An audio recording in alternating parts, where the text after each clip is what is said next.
there everyone, it's Kathy and welcome back. Today we're going to make another Christmas card and we're going to use this beautiful stamp set called Peace to You. Now y'all saw me do a card with using this particular stamp, but I wanted something that would be equally as pretty, not glamorous, because there was nothing glamorous about the birth of Christ. I always struggle with keeping it as simple as I can, but yet also having an element to it that really speaks to your heart. So hopefully in today's card, I'm going to show you what I did, and I did it in Starry Sky. And this is the card that I came up with. Now, I can't take credit for the fold. I saw this fold on, I want to say, Creative Moments with G, something like that. I will look it up and try to remember to link it. But this was her fold. Now, she did something totally different with hers, but I love that it gave me the opportunity to put something up here where you can see God's blessings to you. And this was probably the greatest blessing he ever gave, was his son. And when you open it up, I was able to hide another message behind the strip that says, Emmanuel, God with us. And I just think this is just such a pretty yet simplistic Christmas card that I think you would love to give to anyone, especially anyone that has the faith in their heart and the love for Christ. So I'm going to show y'all today how to make this. I'm going to do it in a darker color this time. I'm going to go with Night of Navy. So let's lay this over here. And this, like I said, this is the stamp set, and I already have this loaded up on my Stamparatus. So let me pull that out, because we're going to go ahead and stamp that first. And I have a piece of white here. I think this will work. Yeah, it will.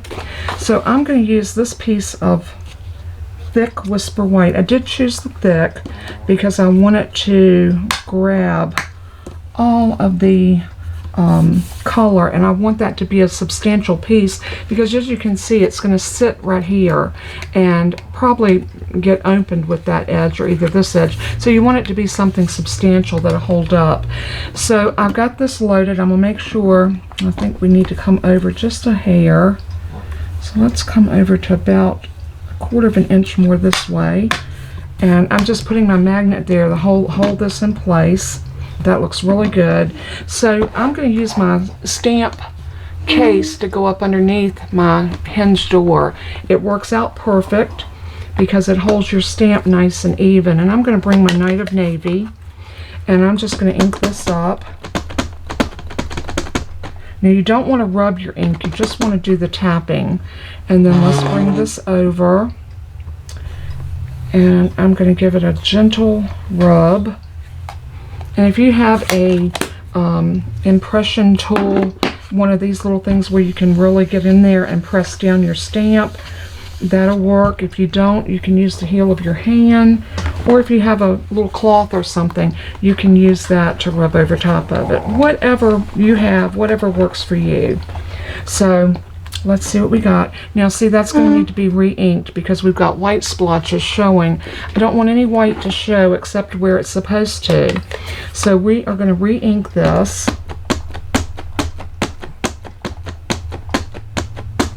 I hope everybody has already gotten all of their goodies for their Thanksgiving meal, whether you're going to someone else's home for Thanksgiving, or whether you're cooking at home for your family, or whether you're doing a potluck maybe with friends and family. That's what we normally do as a potluck, but I'm not sure this year. With everything kind of still up in the air, so much sickness still going around, we'll have to play that one by ear. But I have everything here to go ahead and make my meal, should I need to. Alright, we still need a little bit more ink on that. I can see right in there it's not quite getting it. So I'm going to take my hand and just press right there and see if it'll pick that ink up. Nope, not quite. So we're just going to keep inking it until I get the impression that I'm looking for. And I want it to be nice and dark. So I'm going to use this and really give it a good press. Anytime you have any of the stamps that stamp a good solid image like that, you will probably run into some problems. Now that's a whole lot better. We're going to go with that. I'm going to just sit that over there and let it dry for a minute, because I can promise you it's probably a little bit on the moist side right now because we put a lot of ink on that.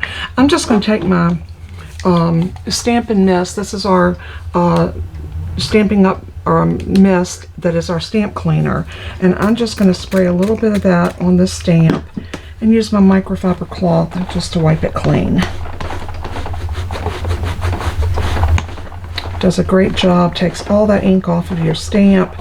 And y'all know me by now, if you watch my videos, I am a stickler for making sure that my stamps are nice and clean. Now for the base of that card, you might think that looks complicated. Really, it's not. It is a very simple cut, and I'm going to cut it a little different than the way I saw I forget what her name is. I can see her face, but I forget her name. But anyway, I'm going to show you how I plan on doing it. I found with the gatefold, and I'll show you what I'm talking about. Well, let me just cut it and I'll show you.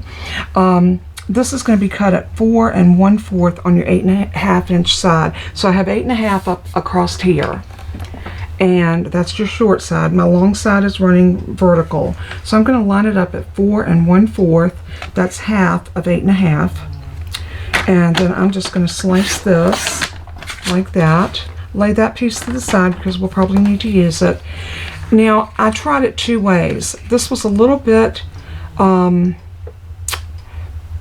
it was a little bit gapping in the middle with me doing it at 11. So I'm going to take off 1/8 of an inch. You know what? I'm going to do 1/16 on each side. I think that's going to do the better job. So that's 1/16 right there. So just a smidgen. Now if your trimmer doesn't do a 1/16, just take your scissors and barely cut off a tiniest little bit. Now we're going to score this at 2 3/4. So almost the 3/4 inch from being 3. Move that cut blade out of your way, and let's just score that. We're going to turn it around, put it back in, and do 2 3/4 on that side as well. So let's see now when we fold this if we get exactly what we need. So I'm going to bring my bone folder over because I really want to burnish this down really well. And let's fold this in. Still picking up just a tiny bit right there. Well, let's, you know what, let's try folding it this way. You know what I'm going to do? I'm going to manipulate my fold just a tiny bit. I'm going to come back off of that just a tiny little bit. And I'm going to do the same thing over here. Let me see if I can pull it back just a hair. What you really want these to do is meet up in the middle. And see, that's not meeting. Okay, what we're going to do, we're going to trim it a little bit more. Since we couldn't get the fold to work right, we're just going to take about that 1/16 of an inch off again. Just that little smidgen. And let's do it on this side as well.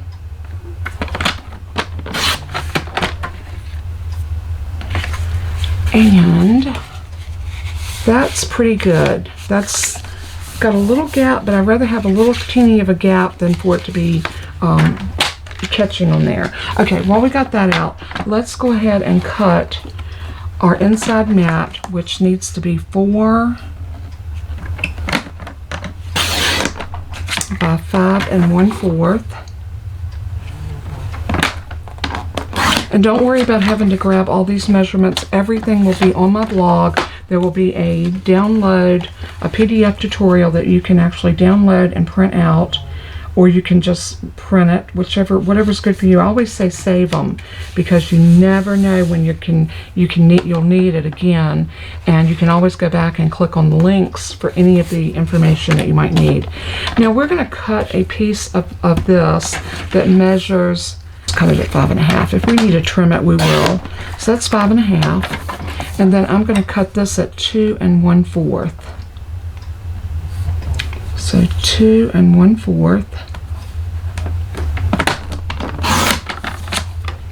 Just like that. And when you need a white piece as well, so we need this one to be 1 3/4, so not quite 2. Bella, Bella. Y'all hear Bella? She's snoring again. my little darling. She's a mess. All right, we had 5.5. So we're gonna do 5 1/4 on this piece. And then what we're going to do, we're going to center this piece up on here, something like that. And then, but we've got a little bit of fancy footwork to do with this piece, because if you notice, this piece had this beautiful little angle cut on it, and it's over here as well. And I'm going to show you how to get that. And this is another thing that I do a little different than the way G showed how to do it. I find this easier than having to make marks on your cardstock. Your trimmer can do it all for you. What you want to do is line up the fold. You can actually fold it and put that little corner right there into your trimmer, and then hold it and line your point right there up on the 1 inch line. So there's my 1 inch right there. So I'm just going to line it up. Line it up like that. Once I get it where I need it, I'm going to hold it with my left hand, and I'm going to bring my blade down and sink it and go up and down. That's going to give me that angle cut that I need without having to measure, without having to do anything except line it up here. Now over here you're going to use this side of the trimmer for your 1 inch. So she suggested to measure in 1 inch on each side and make a mark and then cut to the mark. I just find this easier. And you can do it either way. There's no right or wrong way. This just happens to be the way I do it. And then that gives me that little flap. So we're going to do the same thing on the other side. So I'm going to take and make sure that I've got this little piece right here into my track, and this point over onto my 1 inch line. Just pivot until it touches that line. Close your arm down and just slice. That will give you that perfect cut every time. I'm going to do the same thing over here. I'm going to bring that fold line right there into my track, and then I'm going to pivot this around until I'm right on that 1 inch line. This is the 1 inch line right there. Hold it. Now this side you will need to hold it a little tighter, and then just slice, and there is your fold. Now I am going to do one other thing, because when you cut into cardstock, it causes it to curl up or down. I don't like those little curly lines on my cardstock. I don't know if you can see that, but you can actually feel it if you run your hand across it. So I'm going to take this little Teflon bone folder. This is not a Stampin' Up! Product, but I do love my Teflon bone folder. So I'm just going to, and I've got a little bit of fraying of paper right there. It might be time to change my blade. If that happens to you, you can fix it by just using one of these little buffing files that you can get at you can get these at Walmart, you can get them on Amazon, you can go to any beauty supply shop and get them, and all that does is help take some of that fuzziness off of your paper. If you have, if your blade gets a little bit dull and it isn't cutting the paper quite right, that's a good way to fix that. But I am going to just go in and iron down all of those little edges, so I have a nice little even workspace to work with here. And that looks really good. So we're ready now. We can go ahead and put this piece in, but I don't want to glue this in yet because we're going to stamp up here. And the stamp that I use comes from Hope and Peace, and it's this one right here that says God's blessings to you. And I thought that was just so apropos for this particular card. So I'm going to line that up inside there, and then I'm going to figure that I need this to go about to here. So I'm going to get my Night of Navy, And I'm going to go ahead and just ink this up really nice and simple. And I'm going to come right up here at the top, centering it up as best I can. I hope I'm not having my head in the camera. And I'm going to stamp that down right there. Just like that. Now that works good. When I close this up, and we can scoot this up just a little bit, then that shows our greeting there at the top. Now let's bring in our other pieces. This is our white piece, and then the piece that we're putting behind it. What I want to do is I'm going to stamp some stars on that white piece because I think it just makes it look really pretty. It gives it that look of it not being bare, and I think that's a wonderful thing. So I have this little stars that came from the Christmas Light stamp set. It's a little it's really small. It comes right there, and this is such a beautiful stamp set. I got to do some more with that before this catalog goes away, and Christmas is coming so fast.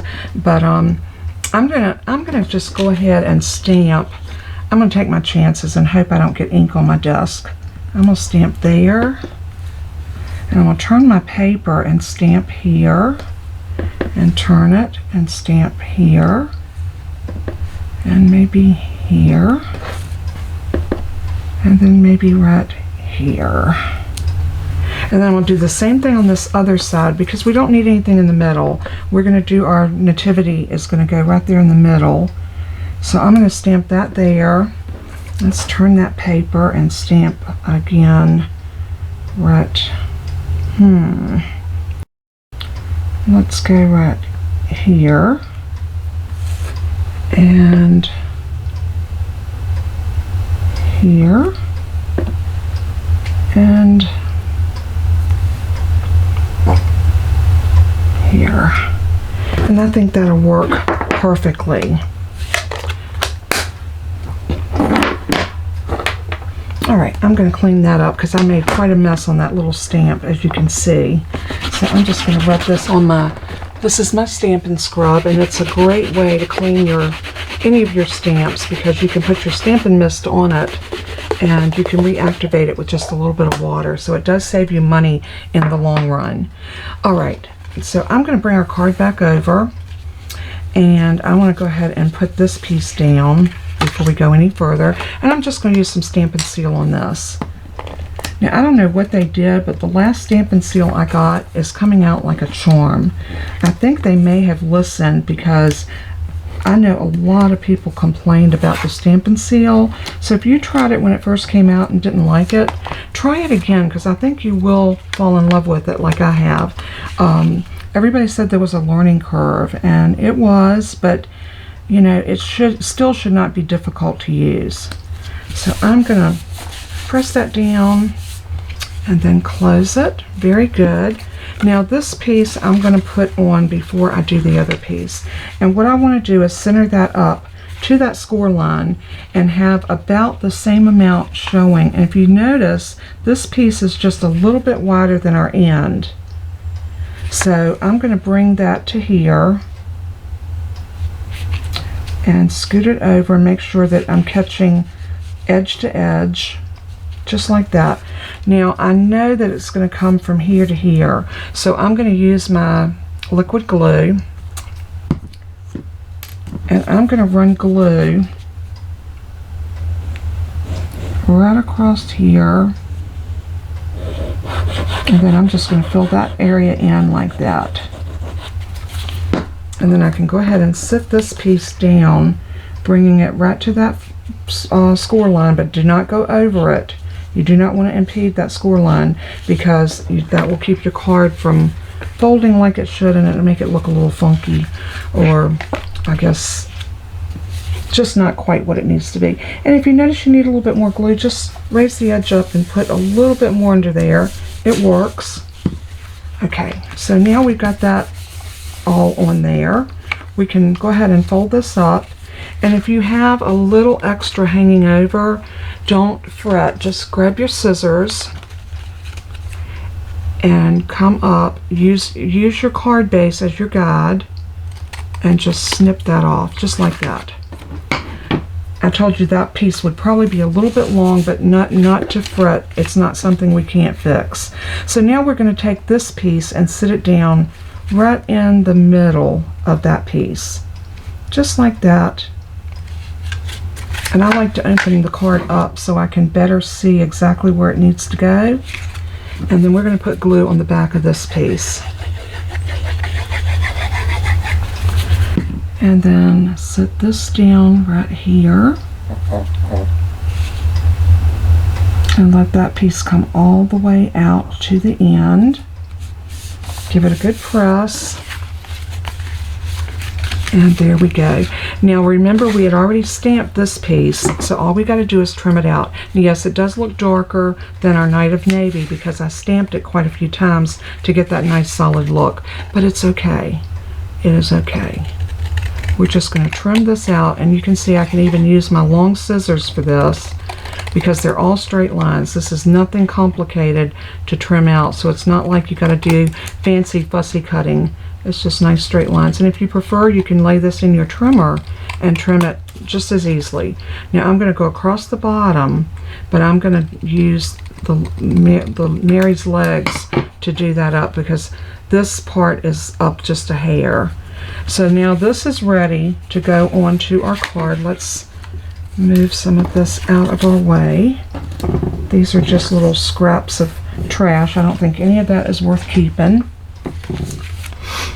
So now this piece will go on, and I like that peak to point to the blessings because that's what this is all about, the blessing. So I know that I want just a hair below that edge right there. I want glue, and I'm going to draw myself a line, and then I'm just going to go down to about there. I know that that will give me about what I need. Then I'm going to set my bottom down to here, let my top go up, and point to blessings. And once I get that where I want it, then I'm just going to hold it, press it, and there we go. No glue under here, no glue up there, so we're good to go. One added thing that I want to do is I want to put Emmanuel, God with us. That is what the word Jesus stands for. He is with us. So he was sent here for us and to minister to us. So, you know, Christmas is a very special time. The fact that God loved us so much to send that tiny baby into this ugly world to die that horrible death for us. Give thanks this Christmas, and always be aware of why we celebrate. So I'm going to stamp that right there. And when you do this, you want to make sure, and I didn't say that before, you just want to make sure that that is hidden underneath there, and as you can see, it is. So that is our card. That is a really fast, very easy card to make, but I love this fold, and you can do so much with this fold. I'll probably come back and revisit this, but let's go ahead and move everything out of our way. I'll have all of the descriptions, the measurements. I may even do a diagram of how to cut this. I think you will enjoy this card as much as I did. I think it turned out absolutely beautiful. So let me know in the comments if you liked it, if this is a card that you would consider making. I always like to have one go-to card for the holidays that depicts the birth of Christ, and this one does it. And I just want to thank you so much for tuning in. I hope that you have a very, very happy Thanksgiving, and don't eat too much turkey, and if you do, then kick back on the couch or your recliner and watch some football, or maybe let the football game watch you. It's going to be a wonderful day with friends and family. I wish you all the very best, and as I always say in closing, let everything that you do and say bring glory to our Father in heaven. He is newsworthy. So until we craft again, I will definitely see y'all Saturday with a recorded video, and I will let y'all know. It depends on how my week goes as to whether or not I'm going to do a live. If I do a live on Friday, it will be probably an evening, maybe nighttime live. I might wait and do something like maybe around 8 o'clock at night, something like that. But watch out on the Facebook group for that, and also on my blog, because it'll be on both places. God bless and keep you. I love you guys so much. Bye-bye.